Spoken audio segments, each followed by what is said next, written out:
Willkommen in Österreich.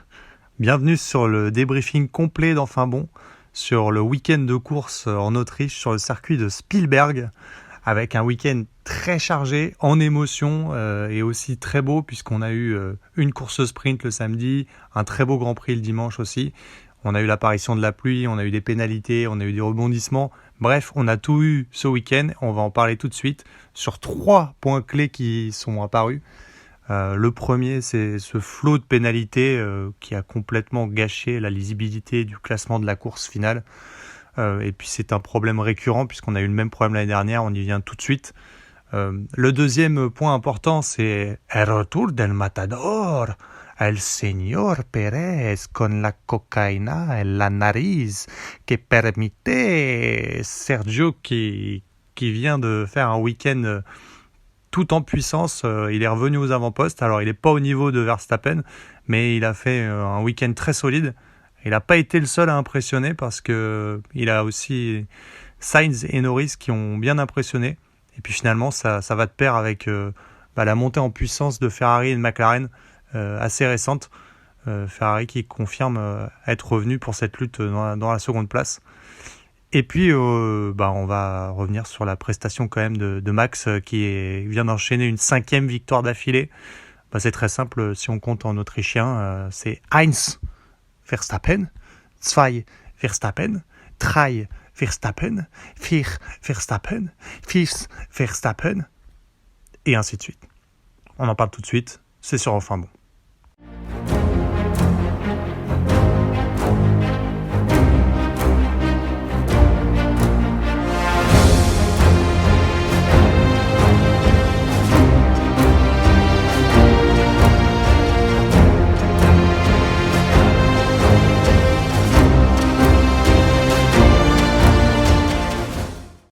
Allez, on attaque tout de suite le sujet brûlant du week-end.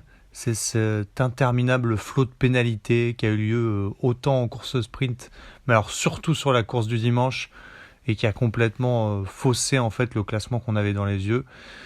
Des commissaires de course bien chauffés, parce que ils venaient de se faire larguer tous les deux sur Bumble, et c'est vrai que par SMS, ça fait jamais plaisir. C'est vrai que ça fait un peu mal au cœur. Et du coup, ils se sont un peu déchaînés sur ces pénalités. Donc sur le circuit du Red Bull Ring, ce qu'il faut savoir, c'est que y a, sur tous les circuits, en fait, il y a des limites de piste. Quand on va en dehors, on considère qu'on est hors piste. Et sur certains circuits, quand on est hors piste, on tire un avantage. Alors, ça coupe pas forcément le virage, mais en fait, on se sert de l'extérieur de la piste pour prendre un élan supplémentaire et donc gagner en vitesse, ce qui va permettre de grappiller quelques dixièmes. Et ça, c'est interdit. Donc c'est du hors-piste, c'est une sortie de piste. On a eu ce gros problème au Red Bull Ring, encore une fois, puisqu'on l'a eu l'année dernière, on va y revenir, qui nous a conduit à un flot en fait, d'infractions, mais alors hallucinant. On va rentrer dans les chiffres parce que là, c'est de la folie en fait. 1200 situations d'infraction en sortie de piste ont été constatées, analysées en tout cas, par les commissaires de piste. Donc ils ont revisionné 1200 passages sur un virage de différents pilotes. Sur les 1200 passages, 83 infractions ont été identifiées. Sur les 83 infractions identifiées, au total, il y a eu 100 secondes de pénalité réparties sur différents pilotes. Alors je vais vous donner la liste, on en perd pied. Carlos Sainz a pris 10 secondes, Lewis Hamilton a pris 10 secondes, Pierre Gasly a pris 10 secondes, Alex Albon a pris 10 secondes, Esteban Ocon cumulé a pris près de 30 secondes, Logan Sargent a pris 10 secondes, Nick De Vries 15 secondes, Yuki Tsunoda a pris 5 secondes. Et ça, ce sont les infractions qui ont été sanctionnées. C'est-à-dire que d'autres pilotes ont commis ces infractions mais n'ont pas atteint le quota. Le quota étant, au bout de 4 infractions, on prend 5 secondes de pénalité, au bout de la 5e, on en prend 10, et après le compteur est remis à 0. C'est waouh, c'est hallucinant. Et ce qui est hallucinant, c'est que ce problème, on l'a déjà eu l'année dernière. C'est quand même aberrant. L'année dernière, on a eu le même problème pour des raisons simples. C'est que la configuration du Red Bull Ring, la plupart de ces infractions, elles sont commises au même endroit. C'est-à-dire que il y a 2 virages qui sont situés avant la ligne d'arrivée, qui sont 2 virages à 90 degrés, qui sont à pleine vitesse. Les pilotes s'engagent dans ce virage à pleine vitesse et ils viennent mordre en fait sur l'extérieur systématiquement. Ils mordent sur l'extérieur, mais il n'y a pas de gravier ni de ralentisseur. Donc ils arrivent pleine vitesse dessus. Évidemment en qualif particulièrement, la plupart de leurs tours sont annulés. C'est le problème qu'a eu Sergio, on va y revenir. Et donc comme ils arrivent sur ces 2 virages à 90, ce qui leur permet de faire un 180 là, au total, ils viennent en fait manger sur l'extérieur et amener plus de vitesse en débordant un peu sur l'extérieur. Sauf que comme ils sortent les 4 roues, ils sont en infraction, puisque c'est une sortie de piste. Mais c'est la même problématique que l'année dernière. Il y a eu un flot de pénalités dans le même genre pour ces raisons-là. Et l'année dernière, ce qu'on s'était dit, c'était « Ah il faudrait mettre un bac à gravier. Ah, mais on peut pas, parce qu'en fait, il y a des courses autres sur ce circuit. Et la grosse problématique, c'est que sur ce circuit du Red Bull Ring, il y a des courses MotoGP. Et si on met du gravier pour des MotoGP, c'est extrêmement dangereux pour eux.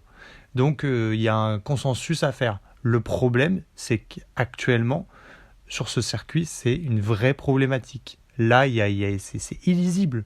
C'est d'autant plus illisible que pour ceux qui ont regardé le Grand Prix, c'est aberrant de regarder un Grand Prix avec une distribution de pénalités, quand bien même. Alors là, je ne parle même pas des pénalités qui ont été distribuées post-Grand Prix, parce que celles que je vous ai énumérées, pour la plupart, ont été distribuées après le Grand Prix. Mais pendant le Grand Prix, il y a des pénalités qui ont été distribuées, elles ne sont même pas signifiées à l'écran. On ne sait pas qui a des pénalités. On le dit à l'oral, le commentateur le signifie, mais sinon on ne le voit pas. Il n'y a même pas d'écriture, de panneau, de petites bulles indicatives qui permettraient de savoir telle personne a pris 5 secondes, telle personne a pris 10 secondes. C'est hallucinant. Enfin, on ne comprend plus rien. Et ce résultat conduit à... Je suis désolé, mais ce résultat très mauvais, qui est que 5 heures après, 6 pilotes sont déclassés du classement qu'ils avaient d'origine. Et finalement, entre ce qu'on a eu de la course et le résultat final, il y a un énorme décalage. Et nous, on ne comprend plus rien en tant que spectateur. Donc, il faut trouver une solution, il faut trouver des ralentisseurs ou simplement accepter, tout simplement, que ces pilotes viennent déborder sur l'extérieur, parce qu'aujourd'hui, ces infractions, en fait, elles n'apportent rien.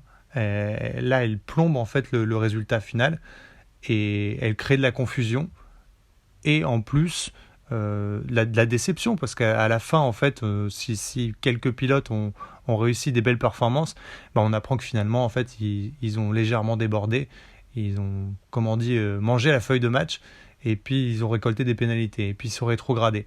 Non, aujourd'hui, c'est un tue le spectacle, tout simplement, ce flot de pénalités. Donc, faut passer à autre chose, c'est-à-dire encadrer les sorties de piste pour directement inscrire dans la réglementation qu'il est toléré sur certains virages, et on les écrit dans le règlement, sur ce circuit, des sorties de piste. Voilà, le virage 12, on a le droit, le virage 13, on a le droit, par exemple, et puis ça s'arrête là. Et on n'aura plus ces situations infernales de décision, d'infraction sur ce circuit.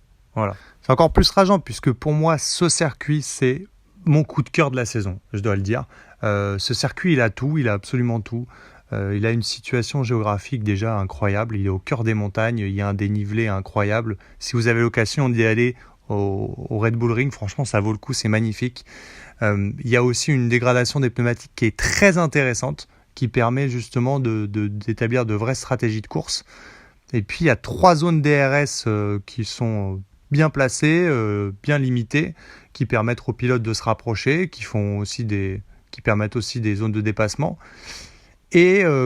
Mais dans les zones de virage, il y a aussi des possibilités de dépassement qui vont justement plus s'opérer par rapport à cette dégradation des pneumatiques qui a lieu de temps en temps.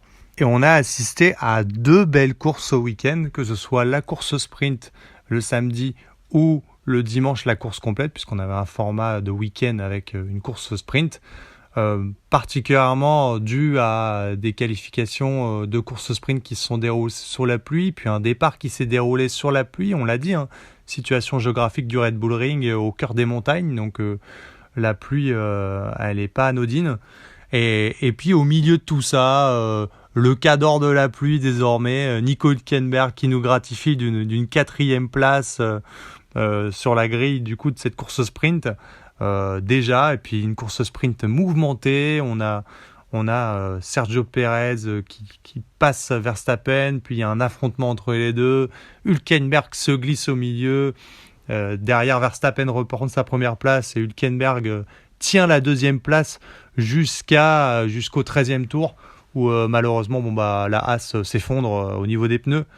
La Haas aujourd'hui, elle mange ses pneus comme un ado de 14 ans dévore un burger le midi quand il a la dalle. Passer un certain nombre de tours, c'est une hécatombe. Aujourd'hui, la Haas, c'est probablement la voiture la plus sans difficulté sur le plateau en termes de dégradation pneumatique. Mais quand même, Hülkenberg, il nous a fait rêver. Et puis il termine quand même à une 6e place super, compte tenu de la voiture qu'il a en main, quand même. Et c'est encore des points précieux qui ramènent à Haas. Chapeau quand même, chapeau à lui. Et puis c'est cet affrontement qu'on a vu. Alors donc on a eu un petit affrontement entre Sergio Pérez, ado prépubère qui se rebelle contre Max. Max, je suis pas content, t'as pas voulu me passer les clés de la Twingo et je t'avais dit que je devais aller voir mon cousin, c'est vraiment pas cool. Voilà, Sergio qui nous a fait un acte de rébellion pour les qualifs, pour la course sprint du samedi. Donc il s'impose au départ, au premier virage en tête. Puis Max tente dans la ligne droite donc de le repasser directement. Et là, Sergio va le tasser dans l'herbe. Alors il dit qu'il n'a pas vu, post-interview. Et que pour se rattraper, apparemment, il loupe son freinage d'après. Et ce qui permet à Max Verstappen de repasser devant. Alors donc sa version officielle, c'est que sur ce virage-là, il l'a laissé passer parce que Jean-Claude il a vu qu'il l'avait tassé. Bon, la vérité, c'est qu'il s'est loupé et que du coup, Max, il est repassé derrière. Faut pas déconner. Mais un acte de rébellion. Déjà, on sent qu'il avait les crocs ce week-end. C'était le prémisse d'un week-end quand même assez réussi pour Sergio Pérez. Un week-end où le Mexicain nous a offert du grand pilotage, il faut le dire franchement. Alors, pas verni parce que le début du week-end s'annonçait quand même très compliqué pour lui. Il s'est qualifié 15e sur la grille. Mais alors 15e, il faut mettre un bémol. Le 15e, il émane de ces pénalités, ces infractions en fait de hors-piste. Et donc, comme la moitié du plateau se voit retirer les 3/4 de leur tour, puisqu'ils ont les 4 roues en dehors du circuit, Sergio faisait partie de ces gens-là.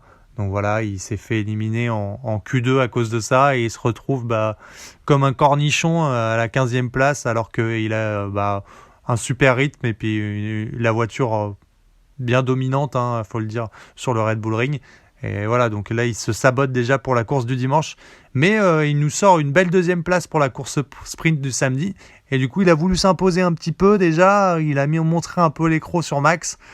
Après, il a attendu tranquillement qu'une fois 3e, une fois qu'il s'était fait un peu calmer, il a attendu tranquillement qu'Hülkenberg eut ses pneus. Il l'a déposé de bien belle manière. Et puis, il est allé chercher cette 2e place. Et le dimanche, il a fait une course extrêmement solide. Il est parti 15e. Il a montré qu'il avait un super rythme. Il est remonté tranquillement jusqu'à une 3e place. Voilà, il ne pouvait pas vraiment faire mieux, même si on a presque cru à un moment que Leclerc allait y passer. Sans la défense de Sainz, Sergio Pérez aurait pu terminer même à la 2e place. Et ça montre à quel point le Mexicain avait un rythme assez fort ce week-end. Ça aurait été intéressant de le voir en fait sur la 2e place, parce que je pense pas qu'il aurait été si largué que ça par rapport au rythme de Max Verstappen, ce qui était le cas sur le samedi, parce qu'on était sur des conditions un peu changeantes, mouillées, il était un peu moins à l'aise. Sur le sec, Sergio Pérez, il était très présent quand même. C'est intéressant de revoir un peu le Mexicain remontrer montrer un peu de hargne là, parce qu'il s'est pris tellement de gifles qu'on avait un peu peur qu'il soit quasiment sorti à la mi-temps, parce que là, à ce rythme-là, j'étais en train de me dire que passé août-septembre à la rentrée, il se faisait gager, c'était quand même compliqué. Et si Sergio Pérez n'a pas pu venir s'emparer de cette seconde place de Charles Leclerc, c'est parce qu'il a été très bien bloqué par Carlos Sainz, qui était du coup à la 3e position le dimanche, même si l'Espagnol finira par céder, parce qu'il y a un gouffre quand même en termes de performance entre la Red Bull et la Ferrari encore. Mais il aura très bien résisté, et c'est à l'image d'un super week-end pour l'Espagnol, il faut le dire. L'Espagnol qui en course sprint a fait une course très solide. Il a mis un peu la pression sur Sergio Pérez. Lui aussi est venu déposer Hülkenberg quand celui-ci était en difficulté avec ses pneumatiques. Voilà, il a eu son podium, il a eu la 3e place. Il était le meilleur des autres, comme on dit. Et puis le dimanche, il a mis une belle pression quand même sur Leclerc jusqu'à ce que Ferrari décide de figer les positions. Alors honnêtement, moi je suis complètement pour, ça y est, qu'on arrête de tergiverser. Ça pour moi c'est une prise de décision de Vasseur qui est extrêmement important. Frédéric Vasseur s'est imposé ce week-end et a dit non, Carlos Sainz, tu n'attaques pas Leclerc parce que c'est sans intérêt. C'était sans intérêt que les deux Ferrari se bataillent ou qui viennent dépasser, mettre en difficulté Leclerc pour cette 2e place parce que devant il n'y avait rien. Je veux dire, le Verstappen il n'était pas touchable, donc ça ne sert à rien en fait. Pour Ferrari ça ne change rien. 2 ou 3, n'importe quel sens, c'est sans intérêt. Donc voilà, je trouve que c'était une bonne prise de décision, même si ça ne plaît pas à Sainz, même si en effet il semblait avoir sur un laps de temps un peu plus de rythme. En tout cas, ça en dit long sur le week-end de course de Carlos Sainz, parce que c'est assez inhabituel qu'il soit quand même plus rapide que Leclerc. Là, il l'était sur en tout cas le début du Grand Prix. Après, ça se valait, je pense. Hein. Mais ça met en avant surtout un week-end de course réussi pour Ferrari.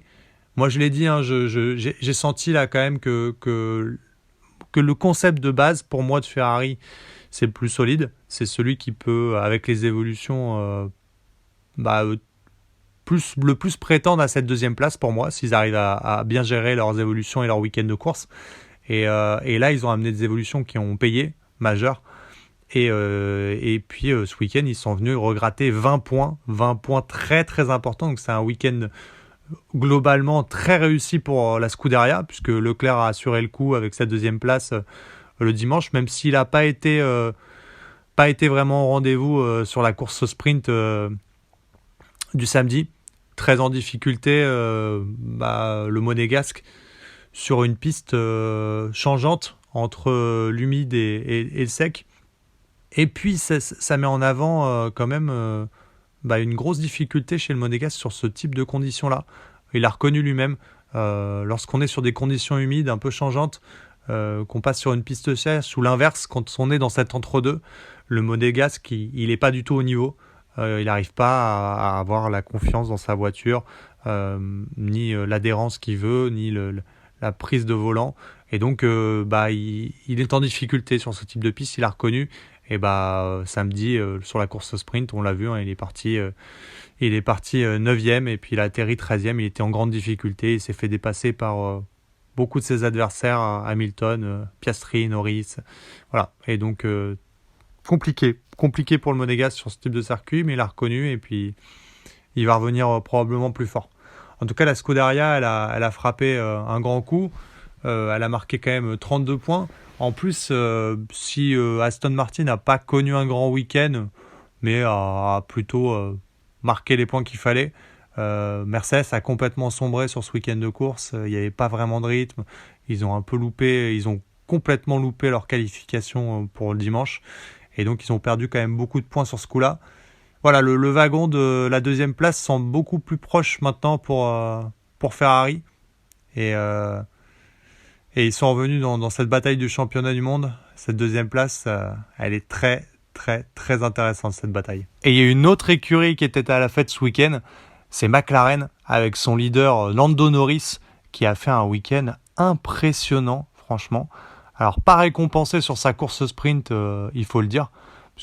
Alors sur la course sprint, en fait, il s'est brillamment qualifié en fait, à la 3e place. Et malheureusement, dû à la bataille entre Sergio Pérez et Max Verstappen, lors du freinage un peu loupé, malheureusement, il va vouloir les éviter et il va freiner sec. Et en fait, ça va quasiment l'arrêter sur piste trempée. Et là, il va se faire dépasser par tout le monde le temps de redémarrer puisqu'il va patiner. Et le pauvre Lando Norris, il va se retrouver englué à la 10e place après ça. Et malheureusement, il ne marquera pas de points parce qu'il n'y a que les 8 premiers qui marquent des points dans des conditions un peu changeantes avec des stratégies différentes puisqu'il y a des gens qui vont repartir avec des pneus secs quand la piste va s'assécher. Bref, pas récompensé. Pourtant, il avait fait des super qualifs. Et en course du dimanche, une course impeccable et puis impressionnante, un rythme très puissant. Il est venu déposer Lewis Hamilton à la régulière. Voilà, Il est piste sèche, il est venu aller chercher Lewis Hamilton, c'était impressionnant. Un beau rythme, en plus il est revenu, il n'a pas fini très loin de Carlos Sainz. Non, franchement, c'est assez incroyable, il marque 12 points. 12 points pour McLaren, c'est énorme. McLaren qui avait marqué 17 points depuis le début de la saison. Je rappelle qu'ils ont quand même marqué 12 points en Australie, mais enfin, c'est pas le même délire, puisqu'en Australie, ils les ont volés, parce que tout le monde s'est rentré dedans. Là, c'est 12 points à la régulière. Alors, Piastri s'est pas montré du tout au niveau ce week-end. Il a un peu plongé, et puis en plus, Norris s'est montré tellement supérieur que ça met un peu à mal l'Australien. Mais McLaren a fait un vrai pas en avant, je crois, avec ses évolutions. Et c'est bien parce qu'on était sur des performances catastrophiques. Et là, ils sont de retour. Et ils grappillent quelques points importants et ils pointent leur bout de leur nez dans les rétroviseurs d'Alpine qui doit s'inquiéter probablement de cette remontée de McLaren. Cette forme de Norris et de McLaren, ça a dû donner beaucoup de baume au cœur à toute l'écurie, là, ce Grand Prix d'Autriche. Et c'est à surveiller sur les prochains Grands Prix Alpine qui devrait se faire du mouron sur cette situation. Allez, on termine avec l'ultra domination de Max. Max, super, Max, super, Max.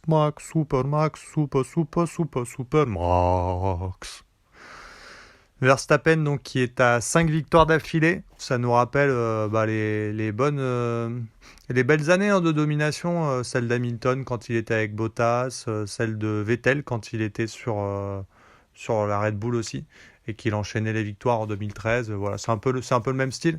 Hamilton, je crois qu'il a fait 5 victoires d'affilée max. Max, le jeu de mots. Et Verstappen, du coup, on est à 5. Donc, là, on se dirige vers Silverstone, mais je vois pas qui à la régulière, à part lui, peut gagner sur les prochains Grands Prix non plus. Enfin, on va espérer un DNF, puisque sinon, on peut pas espérer autre chose. Voilà, Verstappen, c'est premier aux essais libres, c'est premier en qualif, c'est premier en course sprint, c'est premier en autre qualif, c'est premier en course. Voilà.